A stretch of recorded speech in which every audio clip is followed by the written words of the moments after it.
I'm Vin. I'm Sori. And this is a very Bing interesting Crosby. one. Bing Crosby, Brother, Can You Spare a Dime? It was written by lyricist Yip Harburg and composer Jay Gorney. You've heard of the song by Yip Harburg before he wrote the music to the movie Wizard of Oz, Over the Rainbow. When we're off to see the wizard. Okay, so he's this. the guy that wrote that. Okay, so Yep. this is. I'm gonna have to get these lyrics here. Crosby. What's the name of the song? Brother, Can You Spare a Dime? Yeah, Brother, Can You Spare a Dime? You gonna? Yep, this is what? This was requested by the big homie Revo. If you would like to have a song reacted to, there's a couple ways of getting that done. One is Vin's favorite way, and that is to join us on Patreon. Join us! $1 to get in at the gate. Here's your headphones.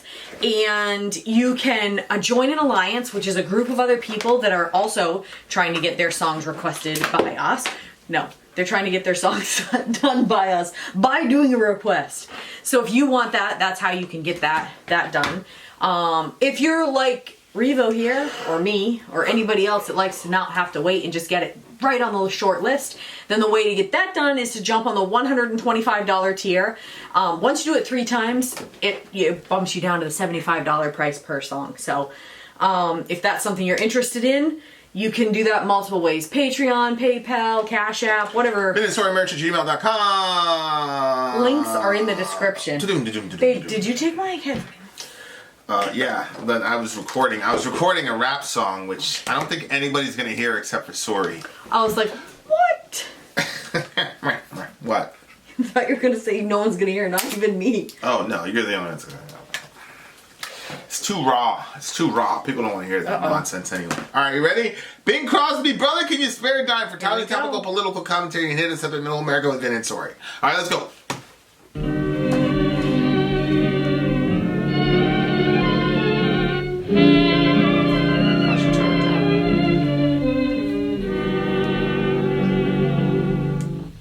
They used to tell me I was building a dream, and so I followed the mob. When there was earth to plow or guns to bear, I was always there, right on the job. They used to tell me I was building a dream, with peace and glory ahead. Why should I be standing in line, just waiting for bread? Once I built a railroad, I made it run, made it race against time. Once I built a railroad, now it's done.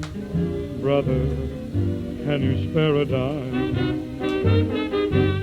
Once I built a tower up to the sun, brick and rivet and lime. Once I built a tower, now it's done. Brother, can you spare a dime? Once in khaki suits, gee, we look swell. Gee, we look swell. Full of that Yankee doodly-dum. 500,000 boots went slogging through hell, and I was the kid with the drum. Say, don't you remember? They called me Al. It was Al all the time. Why don't you remember? I'm your pal. Say, buddy, can you spare a dime?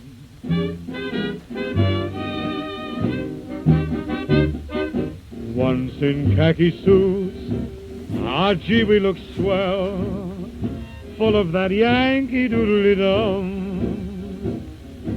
500,000 boots went slogging through hell, and I was the kid with a drum. Oh, say, don't you remember? They called me Al. It was Al all the time. Say, don't you remember? I'm your pal, buddy. Can you spare a dime? This was obviously talking about war. That's the men, the suits of khaki. And it was just weird because, like, the way that he was Oh, I singing thought it was it. talking about the Depression. The Great Depression. Yeah, but what led up? What do you I mean? was building a dream. Well, I think that I mean, they were hand in hand. Obviously, you talk about both after. Yeah. When there But he's saying, like, once in khaki suits, gee, we looked swell, full of that Yankee Doodle Dum. Yeah. 500,000 boots were slogging through hell, and I was the kid with the drum. Like, he was the one that was, yeah. So he's doing, but the way he was singing it, like, it sounded like it's a happy little night, and I'm going out with my lady. I don't know what year this. I don't know what year this was. But yeah, the beginning sounded to me like the Great Depression. Oh, absolutely. Yeah, for sure. When he was talking about standing in line for bread. Yeah, I'm not. It's very strange, like how this type of music hits me. Because on the one hand, it's like, oh, this is boring, like 40s, 50s music. But on the other hand, it makes me extremely sad. Oh. There was this Twilight Zone episode called Willoughby or something like that. And sorry if this is a spoiler for you, but basically, I think I talked about this one time on the channel where this guy was, his life was horrible, but then he had to like commute from, whatever to his work. And he would fall asleep. And when he'd fall asleep, and everybody was just horrible to him. And when he would fall asleep, he would end up in this town called Willoughby. And it was like, oh, if you take this train at this specific time, you end up in Willoughby or whatever. And it was horrible because everybody in the town was so nice to him. And he was like... And then he had to wake up. He's like... He'd wake up and then he'd go back to his horrible life. Because everybody was mean to him. So he'd get on this train, he fell asleep again, and ended up in Willoughby. And he kept saying he wanted to stay in Willoughby. And they're like, well, you can't do that, obviously, blah, blah, blah. And then finally it was like, oh, we found a house for you to stay in Willoughby. He's like, oh, okay, then I'm going to leave everybody behind, blah, blah, blah. And so he decides that he's gonna, and come in and here's your house and blah, blah, blah. And then it goes back to the other world. And he's like a vegetable or something? No, he's dead. Yeah, because he basically, like, he jumped off the train when it was going over a bridge, and people were like, oh, he kept saying Willoughby, Willoughby, Willoughby. Oh my gosh, that's creepy. Yeah, and they were playing that type of music and all that, and it was like this, like, and I just remember, like, of course, at the time I didn't realize it, but I was like dealing with like severe depression as a kid during that whole time period. Oh. And I remember like I was rooting for the guy, and then like that happened, I was like completely crushed. Like I was like literally I was crushed for weeks. Oh my god. Yeah. I just felt so bad for the guy. So you were happy that he got to be in Willoughby. They found a house for him. Like when people are, I don't know, like when I'm caught off guard by like meanness. Yeah. It bothers me a lot, so it was Twilight Zone, so I was like, some weird's gonna happen, an alien's gonna show up. So it was like, it hit me from like left field, like people were just horrible to this guy, just like completely terrible to him. And then, then he finds the one place that makes him happy, and then the whole thing was just basically in his head. It was like the world that he wanted. You know what I mean? Like... But then, people were just horrible to him. And then he killed himself, and then, my theology wasn't very developed, so I'm like, oh my god, this poor fella's in hell, blah, blah, blah. Wow. But, yeah, anyway, it just, so anytime I hear music, because there was music like that, and because they were trying to contrast the happy-sounding music with the misery this guy was dealing with. And, yeah. So anyway, I'm listening to this song, and then all that's like, around in my head. Like, yeah, I was like, I glanced up at the camera for a minute to see what you were doing because you looked all somber and stuff. I'm like, what's happening? Well, see, for me, when I hear this type of music, it's like, it's it's mostly like a happy sound, and it makes me feel like laughing. Like I picture poodle skirts and stuff like that. Like, Right. you know, but at the same time, it was this type of music that I listened to growing up around Christmas time. Right. That's when this type of music would come out. Right. And also, I carried that into my first marriage, that type of music. Yeah. So there's like kind of like some sad undertones to it now. Although I think it always had a little bit of a sad sound to it, but mostly happy. And it's still, I still find it fun when I hear it. Yeah. But I could see that we were not on the same page, especially like I said when he. Well, I've never associated the Christmas music that you like with that song, Bing Crosby was one of the ones we listened to. or with the Twilight Zone thing. Oh, really? No, I never associate. It was Well, just we don't listen to mine a It was whole just lot. the black and white nature of that. It's like it was all black and white and all that. So, you know. So when I that's put what on threw me Bing off. Crosby, Frank Sinatra, all No, that stuff at like, Christmas, yeah. you're okay? No, yeah, yeah. It was just the fact that it was just like I was black like, I just thought it was just boring black to you, and white. but I not had, sad. I had the Twilight Zone. No, I would have told you if that was like the issue. No, I probably wouldn't have told you that because Christmas is your big thing. So Yeah, but I can adjust the music. figured it out. I But wanted it just playing at the all same time time, sad. like the subject matter is also pretty somber. I mean, the guy's dealing with the Great Depression. You know, I was building a dream. I followed the mob when there was earth to plow or guns to bear, and I was always right there on the job. Yeah. When there was earth to plow or guns, so it's like, you know, Well, it's the age old, you know, reading Das Kapital, like being exposed to Marx and his thought process. It's and there's this other guy, I forgot what the guy's name was. Because he's a current like Marx, he's like the main Marxist guy. And the guy basically says, if capitalism is so awesome, then how comes every like 30 or 40 years the economy collapses and then the common people have to pay to keep it up? You know, because one of the ways that we got out of the Depression was the New Deal, which was socialism. Mm-hmm. So when you start, you don't really have a lot of matrixy moments. I haven't really had a lot of matrixy moments in my life, but definitely like reading Marx has really been like, holy shit, like this is really terrible. So it's like, it's crazy to me. There's a song by it's not Kill Switch Engage, it's the other band, Lancaster, Pennsylvania. What's that band? August Burns Red. okay. There's a song by August Burns Red, and one of the lines is basically, "We fought your wars and we built your homes," or whatever. Mm-hmm. And the whole point of the video is the guy's like on the street now, you know, and he's being judged by people or whatever. It's like, here is this guy. He built the towers. He fought he's in the war, and it's the same freaking thing. So that song came out like 2016. This was written God knows when. I don't know when. I want to actually find the date, but it's like, it's the same freaking thing over and over again. Yeah. And I'm like, that's the other thing that like messes with your mind. Like, anytime you criticize capitalism, it's almost like you're saying something like against like someone's religion or something like that. Like, people get really, really angry. Mm-hmm. And it was crazy. I was in this Christian forum, which I'm probably gonna get out of just for my own mental health. It's very ironic. I know. I'll tell you what, Christian forums are. You know, I mean, the atheist forums are not a walk in the park either. But I actually. Yeah, but I think you expect certain things. You know what I mean? Yeah. But like when you.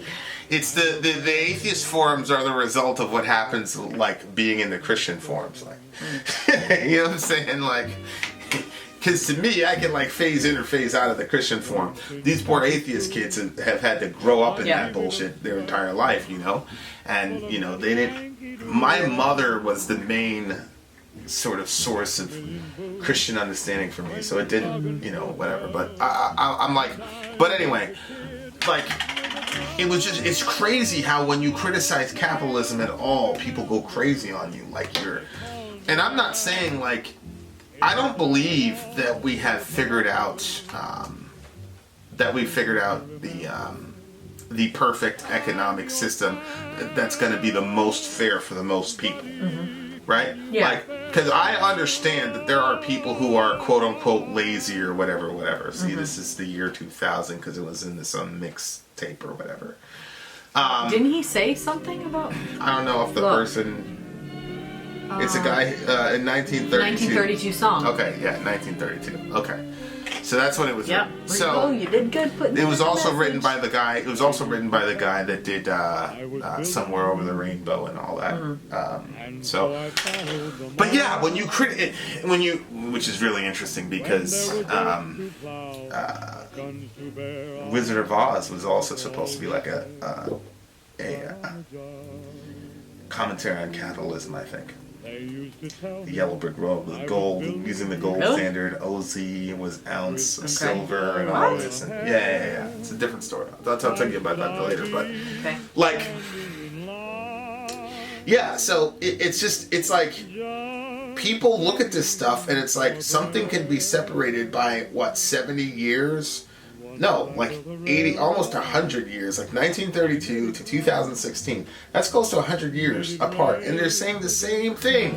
The people who fight the wars and build America's infrastructure, like I was, in another forum and there was this, she was getting treated like garbage at Burger King.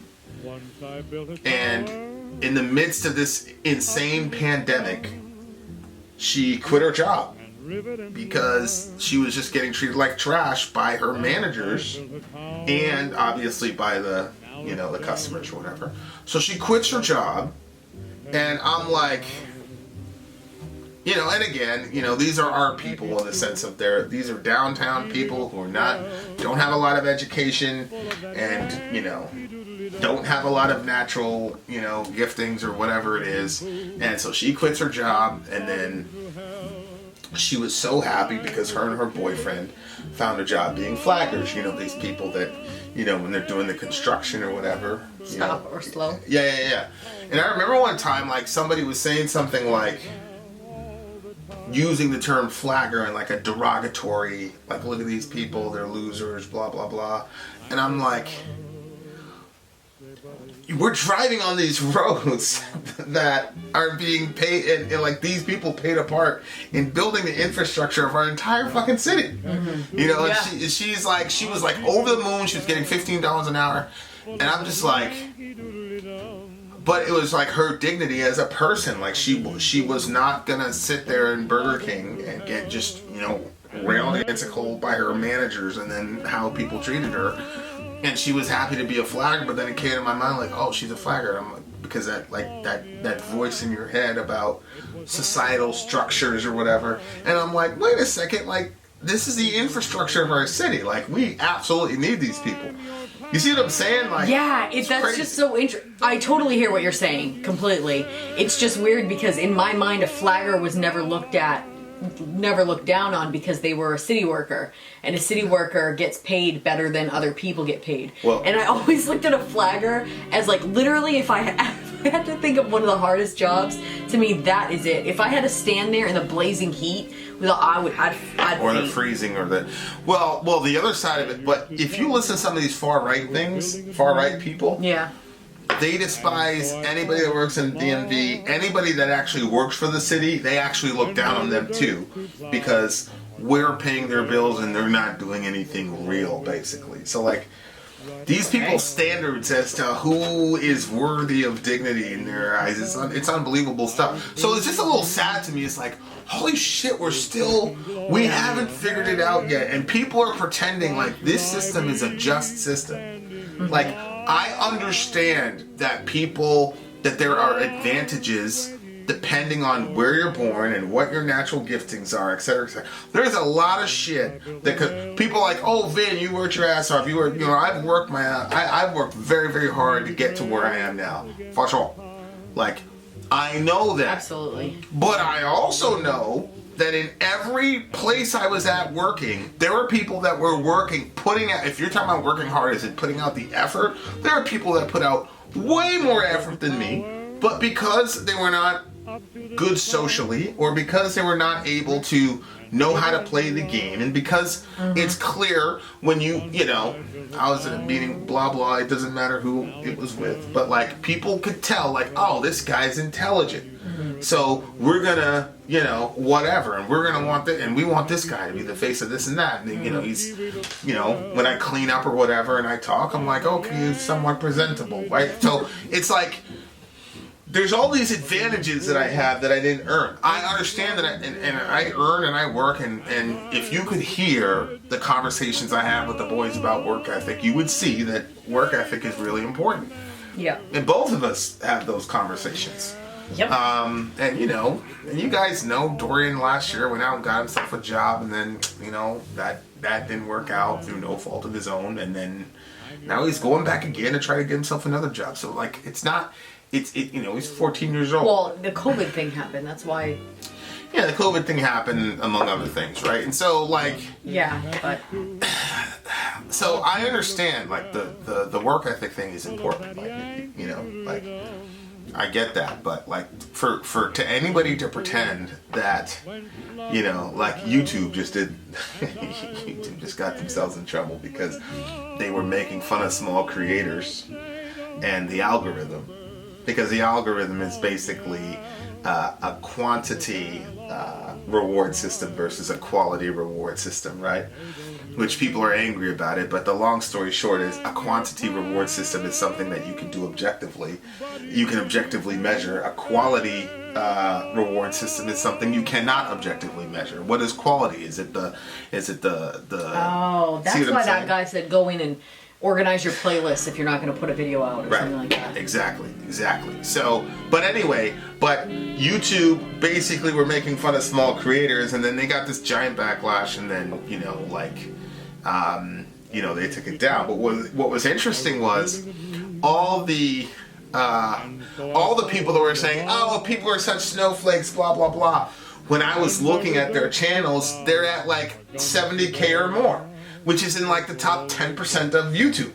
So it's like, oh, it's easy for you to say, you know, too bad, you know, whatever. But what about the guy who's been grinding for 2 years and he's at 450 subs? Yeah. Like, you're getting that in a week. Yeah. You know what I'm saying? Yeah. Like, there have been days when we've gotten 700 subs in a day. So, like, this guy, you know, he's grinding, he's doing whatever, but because, you know, and there are advantages that me and you have, you know, and now we can pretty much throttle the system anytime we want.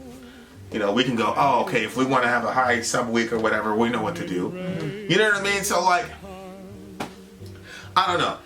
So, like, I don't want to be a downer because the song was cool, and I'm sure it's probably like a staple song somewhere. I mean, for me, it just speaks to me about like the injustice of our you know, economic system. Yes, I agree with that. I also think when I was listening to it, especially when he was talking about once the khaki suit part, and also like, brother, can you spare a dime? So like when I see somebody standing on the side of the road and they're holding a sign and they're saying homeless, that they need money or they need help or something like that. When they have a sign and it says that they were a vet, I always like that for me is like, I feel like our vets should never ever have to be in that situation. And if we had the appropriate things in place to take care of them, and we were doing our damnedest as a country to really take care of them after they put their bodies on the line, their minds and their souls, and they're tormented, some of them, when they get back. Lost their families. Yeah. Like, after you put them through all that, they have to be on the side of the road asking for help.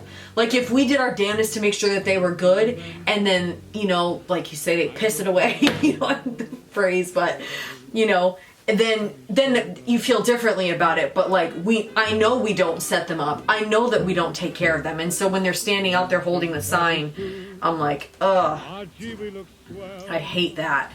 I mean, so that's what that part made me. Brother, can you spare a dime? Especially because, like, I mean, a dime? Maybe a dime back then could do more than it could now, but, you know, the idea that he's not asking for much, he really just is trying to get by. So, Don't you remember they called me Al? It was Al all the time. Why don't you remember I'm your pal? That's haunting, man. Yeah. That's tough. that's really, really tough. You know? Yeah. Like So when he could provide for them, proverb, he was like, yeah, he was valuable. And, Right. Yeah, that proverb where it's like, you know, a rich man always has friends, but a poor man is by himself or whatever. But yeah, I don't know. It's just mind-boggling to me. This thing was written in 1932, and here we are in 2020, and we're 12 years away from the 100. You know, year anniversary of this song, and this shit is still here. Relevant, yeah. And people are. My thing is like, people are pretending like there's not a problem. Yeah.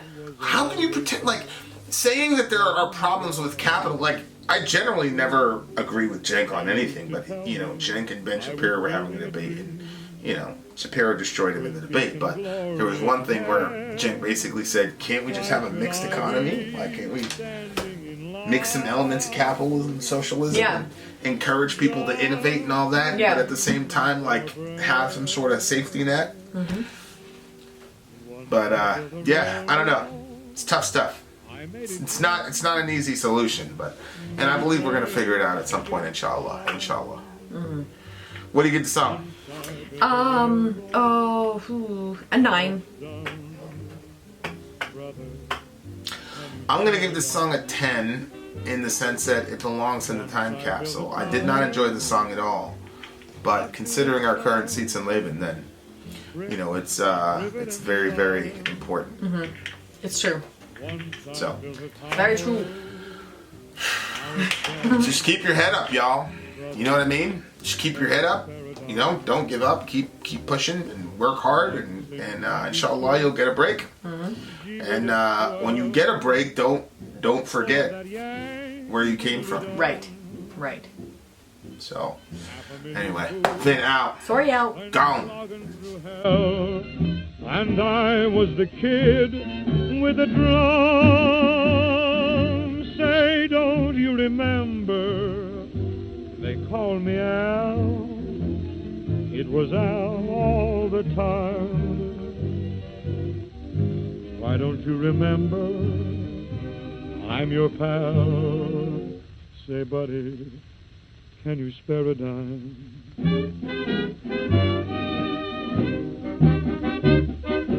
Once in khaki suits, ah, gee, we looked swell, full of that Yankee doodly-dum. 500,000 boots went slogging through hell, and I was the kid with a drum. Oh, say, don't you remember? They called me Al. It was Al all the time. Say, don't you remember? I'm your pal. Buddy, can you spare a dime?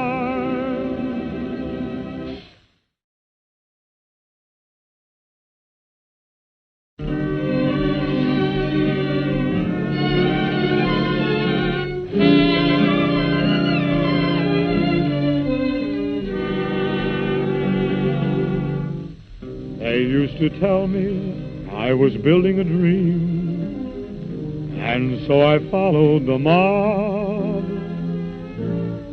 When there was earth to plow or guns to bear, I was always there, right on the job. They used to tell me I was building a dream, with peace and glory ahead. Why should I be standing in line, just waiting for bread?